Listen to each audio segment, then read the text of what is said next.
ये कहानी है सुंदरवन जंगल की, जहाँ सभी पक्षी आपस में मिलजुल कर रहा करते थे। सभी पक्षी आपस में जंगल में बैठ के गप्पे मार रहे थे। तभी अचानक से एक घोषणा होती है। सुनो सुनो सुनो, सभी जंगलवासी सुनो, मौसम विभाग से ये सूचना आई है। आज रात को भारी बारिश हो सकती है। सभी पक्षियों को ये सूचित किया जाता है, सब अपने अपने घरों में रहे। ये बात सुनते ही सभी पक्षियों के होश उड़ जाते हैं। उन्हें कुछ भी समझ नहीं आती कि वे इतने कम समय में क्या करेंगे। टूनी बेटा, तुमने जंगल के मौसम विभाग वालों की घोषणा सुनी क्या? वह कह रहे थे आज रात को तूफानी वर्षा होने वाली है। हाँ मासी, मैंने तो सुना। मैं तो तब से बहुत घबरा गई हूँ। मुझे समझ नहीं आ रहा है मैं क्या करूँ। एक तो हमारा घर भी इतना पक्का नहीं है और दूसरा हमारे घर में राशन भी खत्म हो गया है। अब मैं राशन लेने जाऊँ या अपने घर की मरम्मत करूँ? मेरी तो कुछ भी समझ नहीं आ रही। हाँ टूनी, पहले तो मैं भी बहुत घबरा गई थी बेटा, लेकिन फिर मैंने सुना कि जंगल का सरपंच कल्लू कौवा सबको अपने घर पे बुला रहा है। वह कह रहा है कि वह हम सब से कुछ ज़रूरी बात कहना चाहता है। मैं तुम्हें यही बोलने आई थी, चलो हम भी उसके घर चलते हैं, शायद वह हमारे बचाव के लिए कोई बात कहे।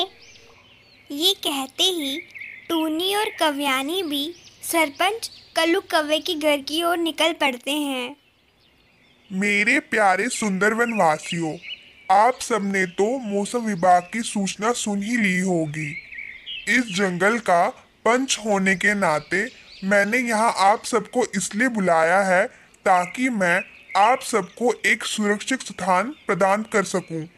मेरा ये मानना है कि आप सबके घर मजबूत नहीं हैं, इसलिए आप सभी पक्षी अपने घर का सारा अनाज लेके मेरे घर पे पहुँचे।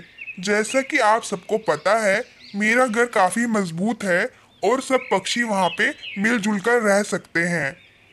सरपंच कौवे की ये बात सुनकर सभी पक्षी एक स्वर में बोले, सरपंच जी की जय हो, सरपंच जी की जय हो।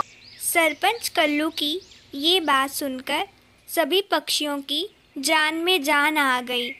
सभी पक्षियों को इस बात की खुशी थी कि उनका पंच उनके बारे में कितना सोचते हैं। सरपंच की बात सुनते ही सभी पक्षी अपने अपने घर का राशन लेकर सरपंच के घर की ओर निकल पड़ते हैं। कोई अपने घर से आलू लेके जाता है तो कोई अपने घर से चावल। मेरे घर में तो बस एक चावल की बोरी पड़ी हुई है, मैं यही लेके चलती हूँ। क्या पता हमें कितने दिन सरपंच जी के घर रुकना पड़े, कम से कम हमारे चावलों से सबकी मदद हो जाएगी। ये कहते ही टूनी भी अपने घर के चावल सरपंच जी के घर पहुंचा देती है। सरपंच जी, हमारे घर इतने ही चावल बचे थे, मैं लेके आ गई, मुझे माफ कर दीजिए। मैं आपकी तरह सब लोगों की मदद नहीं कर पाऊंगी। कोई बात नहीं टूनी, तुमने इतने चावल लाए ये भी काफी है। कम से कम इससे 2 दिन का गुजारा तो हो ही जाएगा। शाम होने लगी और मौसम बिगड़ने लगा। सभी पक्षी सरपंच जी के घर की ओर निकलने की तैयारी करने लगे। सभी पक्षी जैसे ही सरपंच के घर की ओर निकलने लगे, तभी चील भागते भागते उनकी ओर आने लगा। सुंदरवन वालों, मैं अभी अभी सरपंच के घर की ओर गया था और मैंने वहाँ ताला देखा है। सरपंच जी वहाँ नहीं है। तो इसमें घबराने वाली क्या बात है?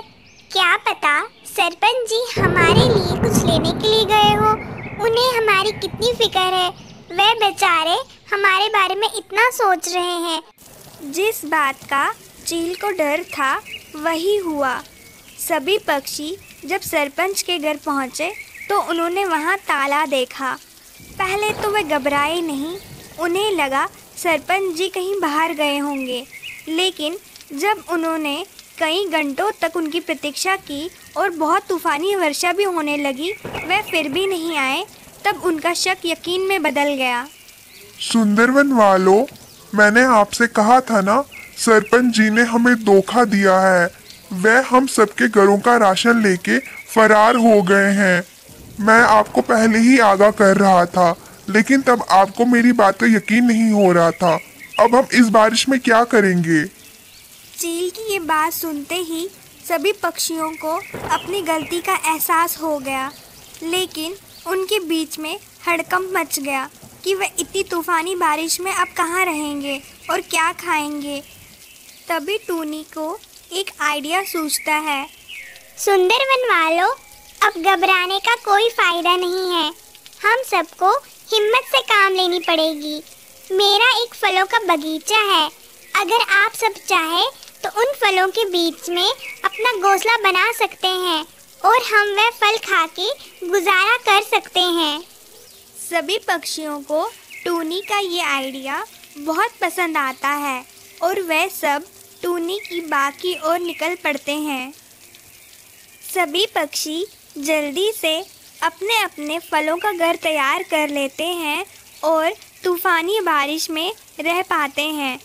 आज टूनी की समझदारी के कारण सभी पक्षियों की जान बच पाई थी। तो दोस्तों, किसी ने सच ही कहा है, मुसीबत में घबराना नहीं बल्कि समझदारी से काम लेना चाहिए, तभी उसका अंत हो सकता है।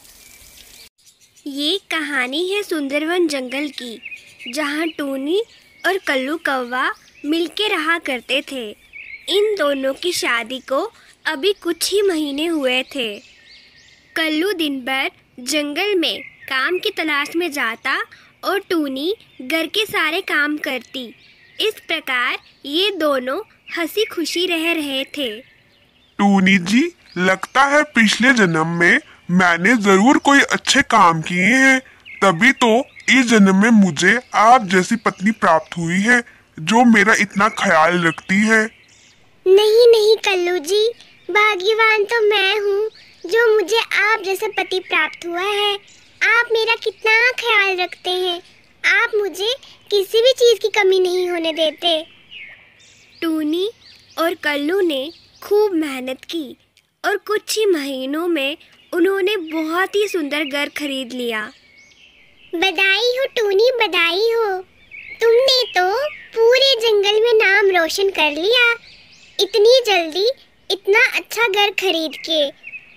धन्यवाद कव्यानी आंटी, बस आप जैसे बड़ों का आशीर्वाद है तभी तो हम ये घर खरीद पाए हैं। जंगल में सभी पक्षी टूनी और कल्लू कौवे की इस सफलता पे बहुत खुश थे, लेकिन इन सब पक्षियों के बीच एक ऐसा पक्षी भी था जिसे इनकी सफलता से जलन होने लगी। बधाई हो टूनी, बधाई हो। अरे तुमने तो इतना बड़ा घर खरीद लिया और हमें बुलाया तक नहीं। चलो हम तो खुद ही आ गए। नहीं कव्यानी बहन, ऐसी कोई बात नहीं है, ये तो आपका ही घर है। आपका जब मन करे तब आ जाइए। अरे जाने भी दो टूनी, मैंने तो देख ही लिया, जब से कल्लू भैया ने तुमसे शादी की है वह तो तुम्हारे गुलाम बन गए हैं। अब वो दिन गए जब वो हमें बुलाते थे, पूछते थे। अब तो बस जो तुम कहोगी वही होता है। सुंदरी कौवी कल्लू कौवे की सौतेली बहन थी। वह टूनी को ताना मारने का एक भी मौका नहीं छोड़ती थी। वह जब भी आती बस टूनी को परेशान करती। सुंदरी मन ही मन टूनी से बहुत ज़्यादा जलन कर रही थी। वह उससे बदला लेने का सोचने लगी। सुंदरी मौका पाते ही चील के घर की ओर निकल पड़ी। सुंदरी, तुम इतनी रात में यहाँ? आज तुम्हें मेरी याद कैसे आ गई जो तुम्हें इतनी रात को मेरे घर पे आना पड़ा? अरे चील मौसी, बात ही कुछ ऐसी थी कि मुझे इतनी रात में आना पड़ा। वो मेरा सोतेरा भाई है ना कल्लू, उन्होंने नया घर खरीद लिया है और मुझे एक बार बताना जरूरी भी ना समझा। उनके पास खूब पैसे आ गए हैं। अब मैं तुम्हारे से यहाँ एक मुनाफे की बात करने आई हूँ। मुझे वो घर चाहिए और तुम उनके पैसे ले जाओ। अगर मंजूर है तो बोलो। सुंदरी की ये बात सुनकर चील की आंखें लालच से चमकने लगी। वह तुरंत मान गई और उसने सुंदरी के साथ एक प्लान तैयार किया कि वह एक रात में आकर उनके सारे पैसे चोरी कर लेगी। ये बात कहते ही सुंदरी वहाँ से निकल पड़ती है। सुंदरी, तू अपने आप को बहुत चालाक समझती है ना? अब देख मैं तेरे साथ क्या क्या करती हूँ। तूने क्या सोचा कि तू मेरा नाम लगा के खुद जायदाद हथिया लेगी? एक रात में चील अचानक से कल्लू के घर पे आती है और सारे पैसे लूट के चले जाती है। पैसे लूटने के बाद चील कल्लू के घर में आग लगा लेती है। कल्लू और उसकी बहन सुंदरी घर में सो रहे होते हैं, जिस कारण उन्हें आग के बारे में पता नहीं चलता। किस्मत से टूनी घर पे नहीं थी, जिस कारण उसकी जान बच जाती है। जब टूनी अगले दिन घर लौट के आती है तो वह घर का हाल देखकर बेहाल हो जाती है। हे भगवान, ये हमारे घर को क्या हो गया? हमारा घर तो जल के राख हो गया है। ये किसने किया? कल्लू जी कहाँ है? सुंदरी बहन कहाँ है? घर के थोड़ी आगे चलने पे टूनी को कल्लू वहाँ पे बेहोश पड़ा मिलता है। ये देखकर टूनी न आव देखती है न ताव और कल्लू को जल्दी से अस्पताल पहुँचा देती है। अस्पताल पहुँचाते ही डॉक्टर टूनी को ये बताते हैं कि कल्लू की टांगें जलने के कारण वह जीवन भर के लिए अपाहिज हो गया है। अब वह कभी चल नहीं सकता। ये बात सुनकर टूनी हिम्मत नहीं हारती। टूनी, अब मैं सदा के लिए अपाहिज हो गया हूँ। शायद तुम्हारा पहले जैसे ध्यान भी ना रख पाऊँ, इसलिए बेहतर यही होगा कि तुम दूसरी शादी कर लो। ये कैसी बात कर रहे हैं आप कल्लू जी? आपके होते हुए मैं किसी और के बारे में सोच भी नहीं सकती। मुझे ऊपर वाले पे पूरा विश्वास है, वो आपको एक न एक दिन जरूर ठीक करेंगे। टूनी कल्लू की सलामती के लिए अब कई दिनों तक व्रत करने लगी। वह माता रानी से बस कल्लू की सलामती की दुआ करती। आज करवा चौथ का दिन था। टूनी ने कल्लू के लिए व्रत रखा था।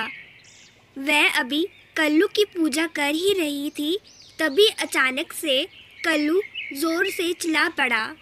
टूनी, मेरी टांगों में जान आ रही है, मैं शायद चल पाऊंगा। ये कहते ही कल्लू अपनी टांगों पे खड़े हो पाता है। आज कई वर्षों के बाद कल्लू अपने पाँव पे खड़ा हो पाया था और इसके पीछे सिर्फ टूनी का हाथ था, जिसने कभी भी उसका साथ नहीं छोड़ा। ये टूनी का सच्चा प्यार ही था कि वह और कल्लू आज साथ में थे। किस्मत भी उन दोनों को अलग नहीं कर पाई। अब वह दोनों पहले जैसे खुशी खुशी रहने लगे।